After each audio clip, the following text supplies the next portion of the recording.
Tantor Audio, a division of Recorded Books, presents The Wiregrass Witness, a legal thriller, by Joe Cargile, narrated by Michael Butler Murray. 1. Blake County, Georgia, October 10th, 2016. The call rang out from somewhere deep in the darkness. Bingo! Bingo! He drifted toward the sound, listening for others to echo the alert. He recognized it. The sound of the voice. It was hard to miss. It was the same one he'd heard all night, chirping at him since the first snap of the game. Since they'd all been kids, really. The call sounded again, this time louder, closer. He tried to move his feet in the direction of the sound. He had good feet, a sort of natural gift, or so he'd been told. Whether planted, shuffling, or on the run, he was an athlete who knew how to use his feet. Something was wrong with them tonight, though. They wouldn't budge. Again. Bingo! Bingo! He struggled once more to move, but he couldn't. He felt pinned down, as if sandbags lay on top of his chest. That or his mind had been detached from the rest of his body. Either way, he only had one play, and that was to do what he did best. Not panic. Colt Hudson never panicked. Then he heard it. Eyes up, Hudson. Colt opened his eyes and saw a familiar face. He'd just seen it on the field a few minutes ago. At least he thought he had. They'd jawed at one another for most of the game, a back and forth perfected through years of squaring off against each other. First on the rec league fields, then under the lights of high school stadiums. Now, Colt's childhood friend leaned over his left shoulder, breathing down on him, with a look of concern. "Deacon?" Colt asked, his throat dry. His voice sounded cracked and weak in his own ears. He wasn't sure he could trust it. "What in the—" "I'm right here, Colt," Deacon answered, leaning closer. "Damn, boy. Thank God you're alive. We weren't sure you'd come back to us." "Back from where?" Deacon Campbell stood back to his full height of 6'5", and offered Colt a wide smile. He'd been an all-state linebacker the season before, and he was well on his way to another first-team selection, come fall's end. He'd become known for his speed and size, the constant encouragement for his teammates, the smart pre-snap adjustments. He had the tools that would take him to the next level, and maybe even the level after that. More than anything, though, Deacon Campbell had been born a leader, and a damn good friend. "You just checked out on us there for a minute. Had me all worried." Colt considered his friend's words for a moment. They weren't the kind that came easy to young men. "Where am I?" Colt managed. "And what the hell happened to me?" A lamp came on nearby, and the added light confirmed Colt's suspicions. He was in a hospital room. That much he knew. As he turned his head to take in the surroundings, pain shot down his neck. The sudden bout of agony surprised him. Colt closed his eyes as screws seemed to grind into his skull. He took in a deep breath, trying to collect himself. Everything had started to throb at once, and both eyes would soon be brimming with tears if he wasn't careful. He shut them in an attempt to stave off the inevitable. "They call this a hospital," Deacon replied, his tone lighter. "You know, where babies are born and folks come to die." Colt didn't want to open his eyes. He didn't want to move at all, because he feared the pain might escalate if he so much as breathed in again. He couldn't help himself, though. He smiled at his friend's comment, then lifted a finger. The middle one. "Hudson Hospitality," Deacon said with a laugh. "A guy comes down to the hospital to see an old friend in need and gets this bum treatment. It really seems to me that it's still rivalry weekend, brother.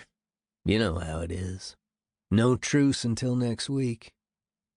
Deacon paused before responding. This the first time you've been awake? I don't know, Colt said, as he opened his eyes again. He stared at the ceiling for a moment, thinking. Something was off. I think so. Deacon crossed his arms. The t-shirt he wore had the sleeves cut off and looked a size too small. The cocky linebacker stood there silent for a moment, a bad sign, because Deacon Campbell wasn't known for his restraint. He was known more for the endless string of insults he hurled at his opponents after each hit, always done in a creative, single-wide jargon that made him one of the most memorable players in high school football. So you don't know if anyone has been in here to try to talk to you? Like I said, man, I can't even remember the last time I was awake in here. You could tell me that some doctor just came in here with a drill to bore out one of my temples. I probably believe you. Deacon smiled. Take a beat, my brother. Try hard to remember if you've talked to anyone. Anyone at all. Colt felt the first twinge of frustration. It mixed in with the confusion that already consumed him. Deacon, what is going on? I need you to talk to me. Colt watched his friend's face for a reaction. He noticed the eyes as they flickered to a corner of the room. Colt wanted to look over in that same direction, but he didn't want to risk another shot of pain to his skull and neck. Nobody from the Blake County Sheriff's Office has been in here, Deacon asked. Nobody from BPD. I need one of these nurses or doctors to get in here, Colt said, as he made no attempt to hide his impatience. He started to fumble around the bed for a remote of some sort. There had to be a way to get the attention of the nurse who was on call. I know it's Friday night and all, but I need someone to get in here and tell me what the... Another voice interjected, one that Colt recognized right off. It's Monday, son. So you better get your head right before you speak to anybody. You hear me? Colt gritted his teeth at the sound of his father's voice, as it polluted the otherwise sterile room. He felt the man's presence now, almost suffocating him. That's how it had always been with Liam Hudson. I'm just fine without your advice, Colt said, as his hand found the remote. He started to lift it up from under the thin sheet. How about you just... Oh, that's right, his father hissed, as he placed a hand around Colt's right forearm, the one lifting the remote to call the nurse. You're a big boy now, aren't you? Mr. Hudson, Deacon started. I don't think Colt meant that. No, Deacon. My little Colt here doesn't need a thing from his family or friends. Big-time quarterback with a scholarship to college now. Bright future ahead of him somewhere far away from Blakeston. More pain greeted Colt as he turned to his father. Get your hand off me. Liam just smiled back. The man had thick mitts for hands, and the calluses on each had been earned through decades of hard work. Colt knew his father stopped going to school as soon as the county quit calling him about cutting classes. That didn't mean the man stopped learning, though. No. After some 30 years in the trade, his father knew exactly how to break another man down to the studs, especially his only son. You don't know the first thing about the cluster you're in, Liam said, squeezing his son's ulna and radius together as he spoke. He liked to grab Colt's throwing arm when he cussed him, usually threatening to break it in one swift motion. You think I'd be here at your side if you just bumped your sweet little head on the ground at the homecoming game? Colt considered the logic in his father's question. He was about to offer his own set of harsh words when the door to the hospital room opened. A nurse in blue scrubs entered, pushing a cart in front of her. She looked surprised to see everyone crowded around the bed, the lights on, the patient sitting up. He's awake, Deacon blurted out. I was just about to come find someone and... That's right, Colt's father added, squeezing the forearm once more before he released it. He stepped away from the side of the bed. Been awake for maybe a minute or two. That's pretty good news, right?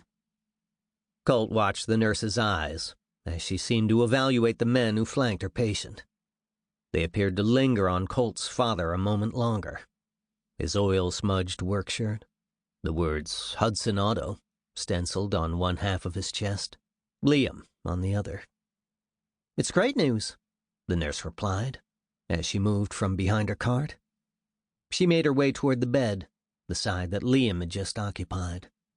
Colt watched her as she took in information from the nearby monitors. Calm and collected.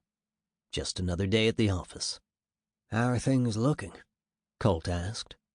"That depends on quite a lot," the nurse said, as she picked up Colt's arm, the same one that had been in a vice grip only moments ago. She turned the arm over, no doubt noticing the red marks on the skin. "I'll need to get some information from you first." Colt nodded. "First, Colt, my name's Anne, and I've been checking in on you since they brought you into the hospital on Friday night. You're in our intensive care unit right now, the ICU." The statement didn't strike Colt as one that required a response, so he just listened and watched as the woman continued to inspect the different tubes running from the nearby machines. She moved methodically, as if following her own carefully memorized checklist. "You've taken a series of severe hits to the head," she said, her voice both informative and reassuring. "I imagine your body is experiencing significant pain, but we've been most focused on your brain since the EMTs brought you in. That 3-pound organ in your skull is the most complex part of your body. We're going to make sure we take good care of it." "We can't have you losing that little bit of sense you have left," Liam added with a snort. "Wouldn't that be a damn shame to—" "That's not helpful, Mr. Hudson," the nurse snapped. "If you're going to interfere with my evaluation, then please step out of the room." Colt noticed his father raise an eyebrow as he accepted the warning.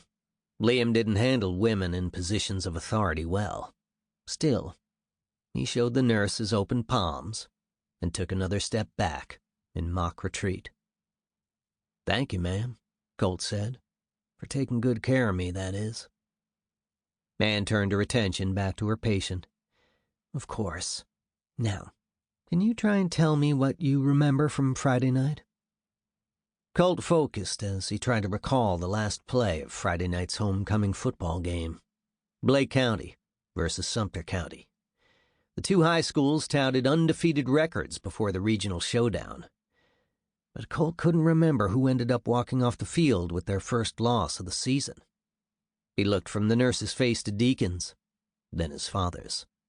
They all had their eyes locked on his. "We had a game against Sumter," Colt said, nodding in Deacon's direction as he spoke. "Deacon's squad." "Do you remember where the game was played?" Anne asked. "Right here in Blakeston." "Good," the nurse said, as she started to write something on a clipboard, one she'd pulled from the nearby cart. "What else do you remember?" He recalled flashes of memories. Fans cheering in the stands. The sound of the band playing the school's fight song. Whistles blowing and coaches yelling from the sidelines. He thought for a long moment as he tried to conjure up details from the game itself. Specific plays, the coin toss, the touchdown celebration. "I remember throwing an interception in the third quarter," Colt finally said. "I let the ball sail high on my receiver, CJ. I called an audible, a mesh concept that we'd had some success with early in the season." Deacon discreetly held a thumbs up for Colt to see. "I remember the calls from their defensive secondary," Colt said, as he felt his way through the memory. "They all yelled out, 'Bingo,'" Deacon quietly added with a smile. "My boys always call out bingo when they make a big play on the—" "Let's not help them," Anne said, cutting Deacon off in a stern tone. "I want to hear Colt's version only." Colt thought for another moment before pushing forward with his narrative. He could see the play as it unfolded. He couldn't remember how it ended, though. The memory felt more like a dream than something he'd experienced. A dream that just seemed to slip away. Colt started again. "Their free safety picked me off, a real gangly guy, wore an even-numbered jersey. 20, maybe?" The nurse turned to Deacon for confirmation. He nodded to her. The guy held the ball out, showboating as he turned upfield to follow a string of blue jerseys. I remember sprinting toward the opposite sideline because I thought I might be able to catch him near the boundary. I hopped over their weak side linebacker as he lunged at my feet, and then I made it to within 4, maybe 5 yards of the sideline. The room went quiet for a moment as Colt tried to remember what happened next. The reel in his mind seemed to freeze at that point in the memory. All he could see was an image of the Sumter County player, just out of arm's reach. "Do you remember getting hit during that play?" the nurse finally asked. "I wasn't there, but I believe it was a shot to the back of your head and neck. I'm told it was a scary moment." Colt started to shake his head, sending another dose of pain for his skull to deal with. This time the pain came with something new, too. A faint ringing in the right ear. A timbre that he'd not heard before. "I guess that must be when they stopped the game for an ambulance to bring me here," Colt said, "because I really can't remember much after that." Anne paused a moment. Her pen scratched on the clipboard. "Maybe my boy here needs just a little bit of rest," Liam said, in his best attempt at fatherly concern. It sounded unnatural. "We all know he's not going anywhere. At least not any time soon." Colt caught his father's eye just before the nurse looked up from her notes. "No, we'd like to be able to measure where he is right now," she said in a tone that left little room for debate. "Now, Colt, do you remember trying to get up after that hit on the interception?" "No, ma'am." He was trying. But there wasn't anything there. Not really. Only flashes of memories. Faces of people in his life. Coach Weeks, Deacon, a few of his teammates. And Natalie, of course. "You don't remember being helped back to the sideline?" "Like I said, I don't really remember." "Keep trying." Colt's thoughts drifted to Natalie. Her blue eyes. The freckles across her nose. Her long blonde hair that she twirled into big curls. Her smile as he'd lean over to kiss her on the field after a win. After a win, he thought. They'd won the game. "There are pieces of memories, but that's all," Colt said, after another long moment. "I can remember Coach Weeks talking to me while I was on the ground. I can see Deacon's face through his face mask as he came over to pat me on the shoulder." Talking about it helped. He remembered more and more now. "I can see CJ and Connor as they helped me get up, supporting me as I walked off the field. I think I can maybe even remember us winning the game." "Y'all sure won all right," Deacon huffed, his arms still crossed. "Even with that hit you took to the head, you still got back out there and played." The nurse started to lift a hand, but Deacon pushed on. "You threw another touchdown in the fourth quarter, Colt. Are you telling me you don't remember that?" "No," Colt said, as he shook his head. "I think I can remember everyone pouring onto the field after the game, but the memory is all distorted. It's as if I watched it happen from the sidelines, or the bleachers even." "Well, you sure as hell were out on that field because—" "And I remember seeing Natalie," Colt added. "She ran over and kissed me after the game." "Okay," the nurse said, after a short pause. "What else does she know I'm awake yet? Let's try to focus on what you remember first." Colt ignored the nurse's prodding. He looked over at Deacon. "She'd probably appreciate an update. You mind letting her know?" Colt absorbed the sudden stillness in the room, the expression on his friend's face as he looked away. Deacon? His best friend, the kid with the never-back-down philosophy baked into his DNA, ran a hand through his hair. He shook his head, wiping something from his eyes. Colt pleaded, "Talk to me." "She didn't make it," he said in a quiet voice. "She's gone." Colt went back to the memories, the flashes. There wasn't anything there to help. "Deacon, where is she?" 2. The man knocked twice on the door. Another one in a white coat, Dr. Beck, had done the same 45 minutes earlier, right before he delivered the only good news of the day. This man was different, though. Not the type that brought good news. No white coat either. "Colt Hudson?" the man asked, already lifting a badge from inside his jacket. He held the gold-plated emblem up for a moment before continuing. "I'm Trevor Meredith, an investigator with the Blake County Sheriff's Office." Pre-game coverage for Monday Night Football played on the hospital room's television. Colt absorbed the appearance of the investigator. The badge, the slim folder tucked under one arm, the sports coat and jeans. Great. Colt's eyes returned to the television. Lisa Stalters appeared on the small screen. He liked Lisa. Colt listened as she provided a concise last-minute injury update on the beleaguered offenses that the Cardinals and Jets planned to trot out for the night's lackluster event.